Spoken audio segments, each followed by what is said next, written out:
നമസ്കാരം. ഇവ മെഡിക്കൽ സീരീസിലേക്ക് സ്വാഗതം. ഞാൻ ഡോക്ടർ ശൈലേന്ദ്രകുമാർ. നമുക്ക് മൂക്കിലൂടെ സുഗമമായി ശ്വസിക്കുന്നതിന് തടസ്സങ്ങളില്ലാത്ത നാസികാദ്വാരങ്ങൾ ആവശ്യമാണ്.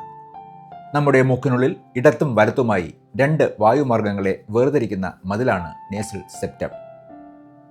സാധാരണയായി ഈ നേസൽ സെപ്റ്റം മൂക്കിന് നടുവിലായിട്ട് അതിൻ്റെ ഘടനയിൽ യാതൊരു വ്യതിചലനവുമില്ലാതെയായിരിക്കും കാണപ്പെടുക.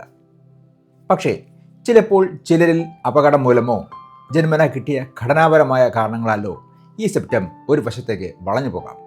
ഇതാണ് ഡീവിയേറ്റഡ് നേസൽ സെപ്റ്റം എന്നും ചുരുക്കത്തിൽ DNS എന്നും അറിയപ്പെടുന്നത്. ഇന്നത്തെ വീഡിയോയിൽ DNS എന്താണ്, എന്തുകൊണ്ടാണ് ഇതുണ്ടാകുന്നത്, എന്തൊക്കെ ലക്ഷണങ്ങൾ കാണപ്പെടും, സെപ്റ്റൽ ഡീവിയേഷൻ ഉണ്ടോ എന്ന് എങ്ങനെ മനസ്സിലാക്കാം, അതിനുള്ള ചികിത്സാ മാർഗങ്ങൾ എന്തൊക്കെയാണ് എന്നിവയെക്കുറിച്ച് വിശദമായി പരിശോധിക്കാം.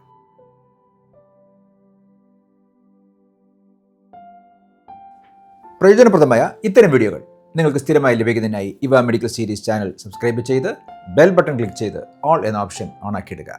ഒപ്പം കമൻറ്റ് ചെയ്യാനും ഷെയർ ചെയ്യാനും മറക്കരുത്.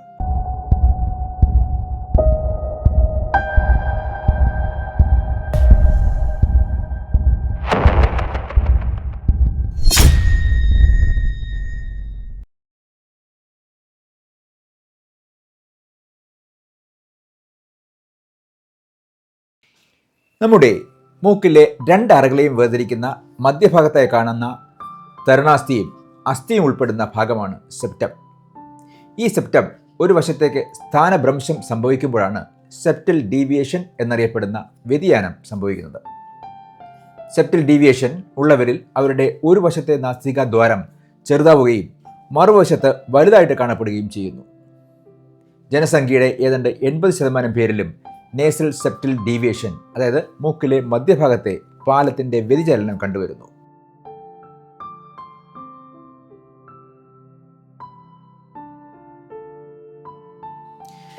നേസൽ സെപ്റ്റൽ ഡീവിയേഷൻ ചിലരിൽ ജന്മന തന്നെ കാണപ്പെടുന്നു.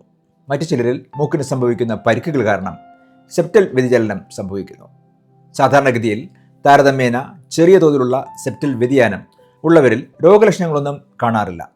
മാത്രമല്ല, പലർക്കും ഇത്തരത്തിൽ സെപ്റ്റം വ്യതിചലിച്ചിട്ടുണ്ട് എന്ന് അറിയുന്നു പോലും ഉണ്ടാവില്ല. എന്നാൽ കാര്യമായ രീതിയിൽ സെപ്റ്റം വ്യതിചലിച്ചിട്ടുള്ളവരിൽ ചില ലക്ഷണങ്ങൾ ഉണ്ടാകുന്നതിന് കാരണമാകാം.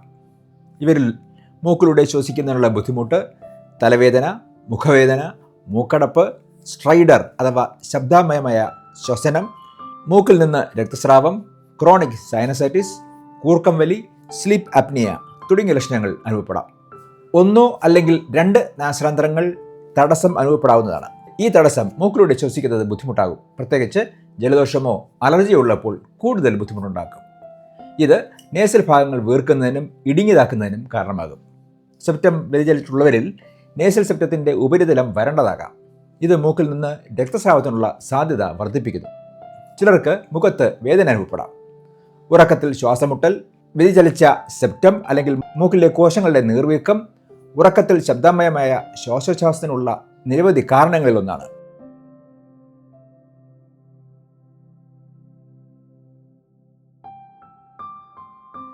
പൊതുവെ ചെറിയ തോതിലുള്ള നേസൽ സെപ്റ്റൽ ഡീവിയേഷൻ പ്രത്യേകിച്ച് പ്രശ്നങ്ങൾക്ക് കാരണമായേക്കില്ല. എന്നാൽ ഗുരുതരമായ രീതിയിൽ നേസൽ സെപ്റ്റൽ ഡീവിയേഷൻ ഉള്ളവരിൽ ക്രോണിക് സൈനസൈറ്റിസ്, വായവരൾച്ച, മൂക്കിലെ കൺജഷൻ, സ്ലീപ്പ് ആപ്നിയ, ദീർഘനേരം നീണ്ടു നിൽക്കുന്നതോ ഇടയ്ക്കിടെ ഉള്ളതോ ആയ ചെവി അണുബാധ, പ്രത്യേകിച്ച് കുട്ടികളിലുണ്ടാവുക തുടങ്ങിയ സങ്കീർണതകൾക്ക് സെപ്റ്റൽ ഡീവിയേഷൻ കാരണമായേക്കാം.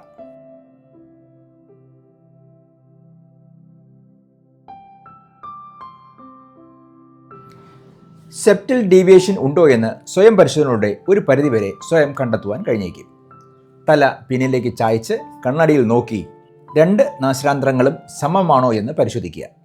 അസമം ആണെങ്കിൽ അല്ലെങ്കിൽ അവ 2 വ്യത്യസ്ത വലുപ്പങ്ങളിലാണ് കാണുന്നതെങ്കിൽ നിങ്ങൾക്ക് സെപ്റ്റൽ ഡീവിയേഷൻ ഉണ്ടായിരിക്കാം എന്ന് അനുമാനിക്കാം.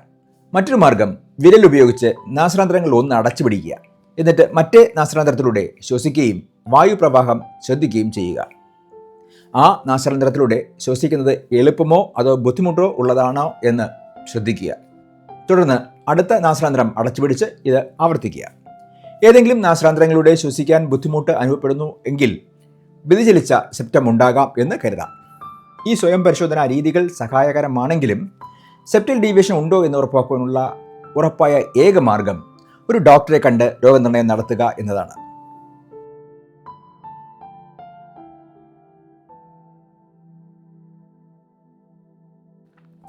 ആദ്യം തന്നെ രോഗിയുടെ ലക്ഷണങ്ങളെക്കുറിച്ച് ചോദിച്ചു മനസ്സിലാക്കുന്നു. അതിനുശേഷം നാസാന്തരങ്ങൾ തുറക്കുവാൻ രൂപകൽപ്പന ചെയ്ത നേസൽ സ്പെക്കുലം എന്ന ഉപകരണം ഉപയോഗിച്ച് മൂക്കിൻ്റെ ഉൾവശം പരിശോധിക്കുന്നു.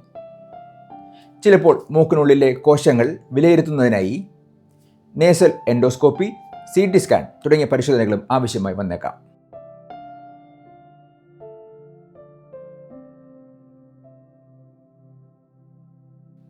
മിക്കവർക്കും ചെറിയ രീതിയിലുള്ള ലക്ഷണങ്ങളോ അല്ലെങ്കിൽ യാതൊരു തരത്തിലുള്ള ലക്ഷണങ്ങളും ഇല്ലാത്തതിനാൽ പ്രത്യേകിച്ച് ചികിത്സ ആവശ്യമായി വരുന്നില്ല.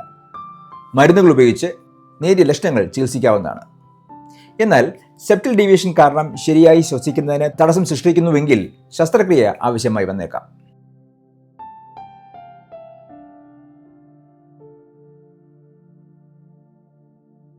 മരുന്നുകൾ ഉപയോഗിച്ചുള്ള ചികിത്സയ്ക്കിടയിലും രോഗലക്ഷണങ്ങൾ നിയന്ത്രണ വിധേയമാകാതിരിക്കുകയോ അതല്ലെങ്കിൽ മറ്റ് സങ്കീർണതകളിലേക്ക് നയിക്കുകയോ ചെയ്യുമ്പോഴാണ് സെപ്റ്റൽ ഡീവിയേഷന് ശസ്ത്രക്രിയ ആവശ്യമായി വരുന്നത്. ചില സന്ദർഭങ്ങളിൽ മൂക്ക് പുനർരൂപകൽപ്പന ചെയ്യുന്നതിനുള്ള ശസ്ത്രക്രിയയായ റൈനോപ്ലാസ്റ്റി ശസ്ത്രക്രിയയും സെപ്റ്റോപ്ലാസ്റ്റിയുടെ അതേ സമയത്ത് തന്നെ നടത്തുന്നു.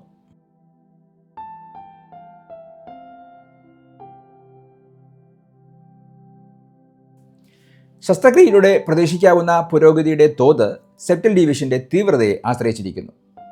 സെപ്റ്റൽ ഡീവിയേഷൻ മൂലമുണ്ടാകുന്ന ലക്ഷണങ്ങൾ, പ്രത്യേകിച്ച് മൂക്കിലെ തടസ്സം, പൂർണ്ണമായും ഇല്ലാതാകും. എന്നിരുന്നാലും മൂക്കിലെ കോശങ്ങളെ ബാധിക്കുന്ന മറ്റേതെങ്കിലും തരത്തിലുള്ള അലർജികൾ പോലെയുള്ള നേസൽ അല്ലെങ്കിൽ സൈനസ് അവസ്ഥകൾ ശസ്ത്രക്രിയയിലൂടെ മാത്രം സുഖപ്പെടുത്തുവാൻ കഴിയില്ല. ഡീവിയേറ്റഡ് നേസൽ സെപ്റ്റം സാധാരണയായി കാണപ്പെടുന്ന ഒന്നായിരുന്നാലും ചിലപ്പോൾ അത് നിങ്ങളുടെ ദൈനംദിന ജീവിതത്തെ തന്നെ ബാധിക്കുന്ന രീതിയിലുള്ള ലക്ഷണങ്ങൾ ഉണ്ടാക്കിയേക്കാം. ചെറിയ രീതിയിലുള്ള വ്യതിചലനങ്ങൾക്ക് പ്രത്യേകിച്ച് ചികിത്സ ആവശ്യമില്ലെങ്കിലും ഗുരുതരമായ ലക്ഷണങ്ങൾ ഉണ്ടെങ്കിൽ വിദഗ്ധ ഡോക്ടറുടെ സഹായം തേടുക എന്നതാണ് അഭികാമ്യം. ശരിയായ രോഗനിർണയവും സമയോചിതമായ ചികിത്സയും വഴി DNS മൂലമുള്ള പ്രശ്നങ്ങൾ നിയന്ത്രിക്കുവാനും ആരോഗ്യകരമായ ജീവിതം നിലനിർത്തുവാനും സാധിക്കും. ഈ വീഡിയോ ഉപകാരപ്രദമാണ് എന്ന് തോന്നുന്നുവെങ്കിൽ ലൈക്ക് ചെയ്യുവാനും മറ്റുള്ളവർക്ക് ഷെയർ ചെയ്യുവാനും മറക്കരുത്. കൂടുതൽ ആരോഗ്യ വിവരങ്ങൾ അറിയുവാനായി ഈ ചാനൽ സബ്സ്ക്രൈബ് ചെയ്യുക. പുതിയൊരു വിഷയവുമായി വീണ്ടും കാണാം. ആയുരാരോഗ്യ സൗഖ്യങ്ങൾ നേർന്നുകൊണ്ട് ഇവിടെ പറയുന്നത് ഡോക്ടർ ശൈലേന്ദ്രകുമാർ. നന്ദി.